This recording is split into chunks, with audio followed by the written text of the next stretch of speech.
એક વાર હાથ ઊંચા કરીને જય બોલો બધાય. બોલે સદગુરુ મહારાજની જય. અમૃત મહારાજની જય. હરિ ગુરુ સાહેબની જય.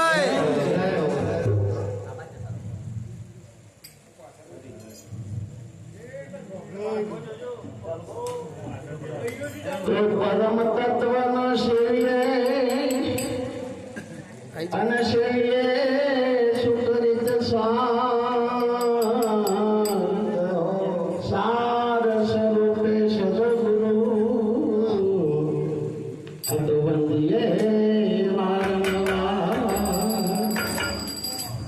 તો સદગુરુની કૃપા વિના સપને મને ન સત્સંગ. આ કૃપા હોય ગુરુદેવની તો આવે ભક્તિ તો દેહ સતા જની દશાન વર્ત દેહાતી તે જ્ઞાનીના ચરણોમાં વંદન હોય ગણી. તો ગુરુ દિવો ગુરુ દેવતા ગુરુ બિન ગુરુ અંધાર. આજે ગુરુ મારી બેગડા આ તો રડબડિયા સંસાર. તો પરમ પુરુષ પ્રભુ સદગુરુ અને પરમ જ્ઞાન સુખદામ. જેને આપ્યું ભાનની તેને સદા પ્રણામ. શ્રી સદગુરુ.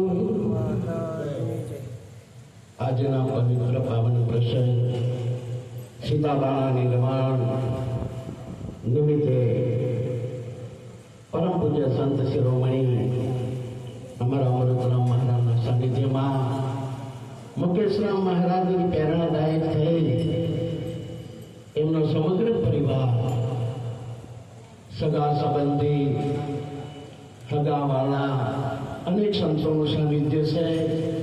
એમાં મારા બલવંતજી તો કોઈ ભૂકા ખાઈ ખાયા. ખરેખર સાંભળવાનો લાવો આજે ખૂબ મળ્યો. દરેક સંતો પોતાની અનુભૂતિ પ્રમાણે બોલ્યા છે. જેની જેટલી અનુભૂતિ એટલું એ બોલે. મહાપુરુષ પણ એક વખત સદગુરુ મળ્યા છે ને તો જ આ વાત સમજાય ને સમજાય એવી. પણ મહેમા સદગુરુ એટલે સંતોએ બહુ સરસ ગાયો કે આ મનુષ્ય જન્મની મહેમા છે. મનુષ્ય અવતારમાં એક વખત 5 શીલનું જે પાલન કરે અને મનુષ્ય બની જાય અને મનુષ્ય બન્યા પછી આવા સંતોનું જો સાનિધ્ય મળી જાય તો મહાપુરુષ લખે કે સંત મળે સુખ ઉપજે, સંત મિલે દુઃખ જાય, સોબતની બી કરો જેથી જન્મ મરણ મટી જાય. આવા સંત મળી જાય ને જેને જેને આવા સંત મળ્યા છે એનો જન્મ મરણ મટી ગયું છે. અને જન્મ મરણ લઈને કાળમાં નહીં આવું સંતો કહે છે. અને મહાપુરુષ તો ત્યાં સુધી વશિષ્ઠ મહારાજ રામના ચરણોમાં ગયા અને જ્યારે બ્રહ્મનો બોધ આપ્યો, પોતાના શાશ્વતનું સુખ જ્યારે અમને અનુભૂતિ કરાઈ, આત્માનંદમાં જગાડ્યા, ત્યારે રામના વશિષ્ઠ કહે છે હે રામ, તું નહીં હું નહીં, ફક્ત એક તત્વ છે જેને સદગુરુ કહેવાય છે, જેને બ્રહ્મ તત્વ કહેવાય છે, જેને રામ તત્વ કહેવાય છે, જેને શિવ તત્વ કહેવાય છે. આ એક જ તત્વ છે. અને કાલિદાસ મહારાજે પોતાના જીવનની અનુભૂતિ થઈ, પોતાના આત્માનો સાક્ષાત્કાર થયો. તો કાલિદાસ મહારાજે લખ્યું કે એક જ તત્વ પ્રગટ છે સૌનો હરે ઢોલક અને બીજું માનો તો બ્રહ્મણા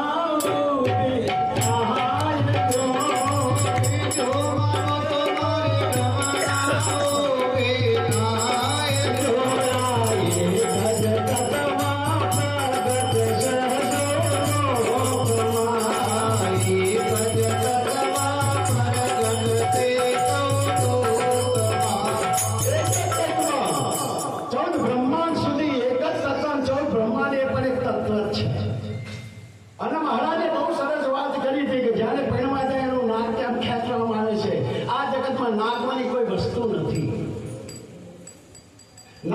કોઈ વસ્તુ નાકું બતાન હોય ના કે નાકું ગોમનું નાકું હોય કે હા અને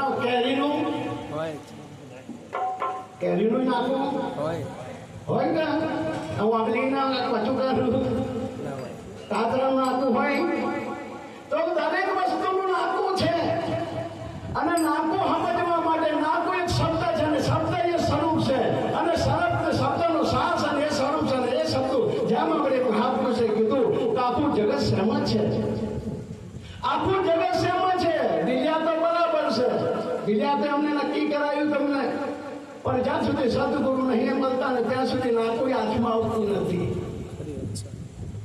નાકું હોદવા માટે જગત ફરી રહ્યું છે નાકું એટલે સર્વેશ્વર નાકું એટલે નિજ સ્વરૂપ નાકું એટલે તમે તમારા સિવાય જગતમાં કઈ નથી એનું નામ છે નાકું યાદ આવી જાય એનું નામ નાકું આવી ગયું આ છે નાકું આ નાકના હમજ માટે તન મન ધન જ્યારે સમર્પિત કરે ગુરુના ચરણે જાય ત્યારે પૂર્ણ સ્વરૂપની અનુભૂતિ થાય એનું નામ આવી ગયું નાકું હવે કઈ ખાવાનું નહીં કઈ જવાનું નહીં કઈ આવવાનું નહીં કઈ કરવાનું નહીં અને જો કરવાનું બાકી હોય તો હજુ કામ કાચું છે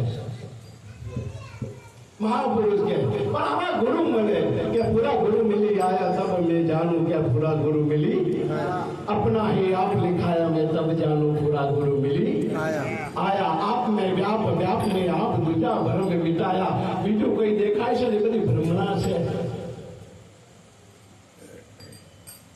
બીજું માની તું બીતો ફરે છે એક સતા બીજી કોની ધરે છે રાખ હિંમત તો નિર્ભય થાય ગુરુ વિના તને કોણ છોડાવે હવે પુરાના ઢાળે બેઠા ભલે કંદસ કરી ગાતા હોય હા મહારાજે કીધું કે પોપટની જેમ બોલતા હોય લે પતે સદા વેદ પુરાણો ઢાળ કહાવે સગળ શાસ્ત્ર મુખે કરી ગાવે મૂળ વચનનો મરમ ન પાવે ગુરુ વિના કોણ છોડે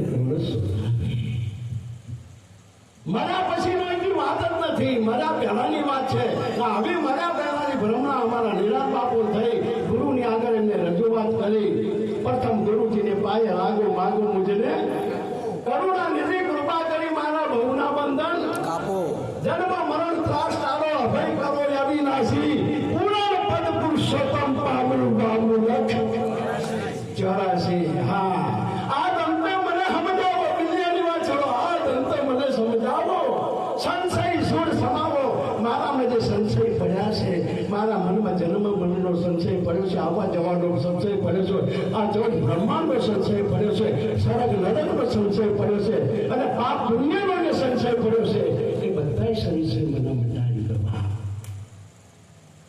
નિરાકાર સદગુરુના આગળ કહે છે આ દંત મને સમજાવો સંશય સુર સમાવો મરતી વેરાય મને ક્યાં નહીં મળશો થીરતા ઠામ ઠેરાવો મને થીરતા ઠામ આપો હા એ થીરતા ઠરવાનું હા એને કહેવાય નાખું આનું નામ નાખું હવે મહાપુરુષ કે છે હા પર દિન રાત પૂજે છે જીવતા જઈ પહોંચ્યું તે ભજને સદગુરુ સાઈ તમારી જીવતા એ ઘરનો પામી ગયો છે રામને કે તઈ કારણે જન્મ મરણ હોય જોઈ તો તારો દેહ હોય જોઈ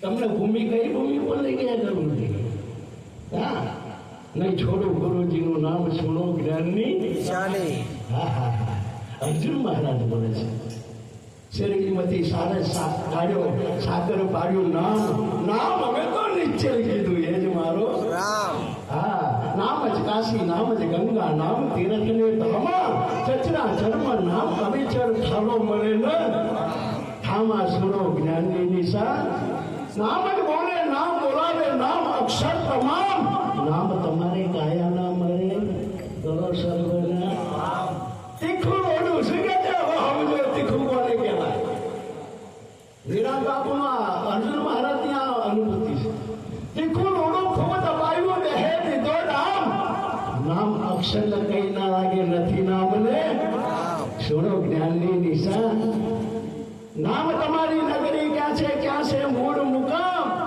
નામ તમારો રંગ છે કેવો ઘોડો છે કે શામ સુડો જ્ઞાનની નિશાની આપણા બાપની કથા છે. નિરાદ બાપુ અને એમના અર્જુન મહારાજ ત્રીજી પેઢીમાં આવા એક મહાપુરુષની અનુભૂતિની વાત કરી છે. અને નિરાદ બાપુએ ત્યારે એ જ વાતનો આગળ કરતા જીવતા જઈ પહોંચું તે પગને સદગુરુ સાઈ તમારી ભીતિ સમામાં તો ભાન ભૂલાશે ને મતી નહીં પહોંચે. અને તારે કવિને કહેવું જીવતા ઘર જોઈ લે હે બંદા જીવતા ઘર જોઈ લે.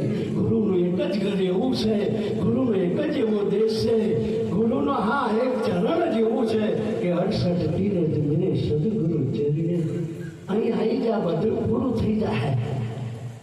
ના આવવાનું રે ના જન્માનું ને ભાઈ ને ભાઈ નહીં કશું નહીં રહેતું તો અહીં આવે.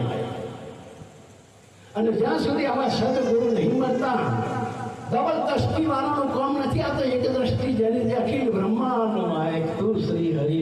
ગુરુના ચરણે જેને નરસિંહ પહોંચ્યો, ગુરુનું જ્ઞાનની અનુભૂતિ થઈ તારે એને ગાયું અખિલ બ્રહ્માંડમાં એક તું શ્રી હરિ. જુજમેનું પલન પાસે છે 100% છે પાછું. દેહમાં દેવ તેજમાં તત્વ શૂન્ય સમજ વેદગાશે. એ પવન તું પાણી તું ભૂમિ મારા ઠાકર એક જ ના આવી અનુભૂતિ સદગુરુ દ્રષ્ટિ બદલી નિજારા બદલ ગયા. किस्ती ने बदला रोक तो किनारा बदल गया. न वो मुझसे दूर था न मैं उससे दूर था. आता न नजर तो नजर का कसूर था. बस દ્રષ્ટિ બદલી દીધી ગુરુએ. બીજું કઈ કર્યું નહીં, ફક્ત દ્રષ્ટિ આપી છે. ગુરુની દ્રષ્ટિથી જો ગુરુ સિવાય કાંઈ નથી, ગુરુ તત્વ સિવાય કાંઈ નથી.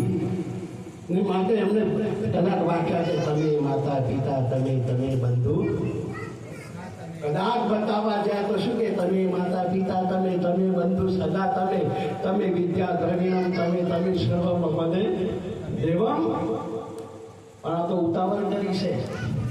એક ડોશીમાં એસટી સ્ટેશને ગયા મુકેશરામ મહારાજ અને એસટીમાં ચડવા ગયા. પસડી ચાલે બારો જતી ચડી ના હક્યા. અમારા વિક્રમજી મહારાજ જોડે જવો છોકરો ઉભો હતો. ઋષિમાન 2 હાથ પકડી ખેંચી લીધા.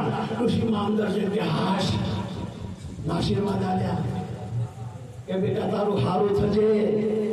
જેવી 2 હાથ ચાલી મને ખેંચી છે ને ભગવાન એવો તને ખેંચી લેશે.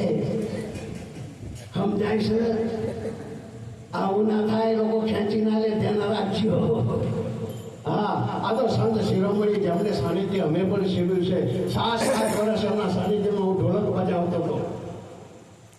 આજથી વર્ષો પહેલા અમારા રમેશરામ મહારાજ અમારા મુકેશ ભજને જતા હતા, ગાતા હતા તો આખું મંડળ ચાલ્યું. અને એ વખતમાં અમૃતરામ મહારાજ હું તમને કહું બીજા ગામનું શું વાત કરો છો. ધન ધન જની જનની આ મહાપુરુષે કીધું ધન ધન જાણા કુળનો બંધુ જે કુળમાં હરિદાસા કોટી તિરકની જડિતાને કહી આવા પવિત્ર પુત્ર પ્રકાશા. લાખો જીવોનો એમનાથી ઉદ્ધાર થયો છે. લાખો જીવોનો નાજો થઈ રહ્યો છે. અને આ દીપક જ્યાં સુધી પ્રગટ છે ત્યાં એમના અજવાળે જ્યોતથી જ્યોત મિલાઈ લેજો. મારા વાળા વિશેષ ના ગયા તો આટલું જ કઈ મારી વાણી વિરામ મારું છું. એક વાર બધા જોરથી જય બોલો સદગુરુ મહારાજ.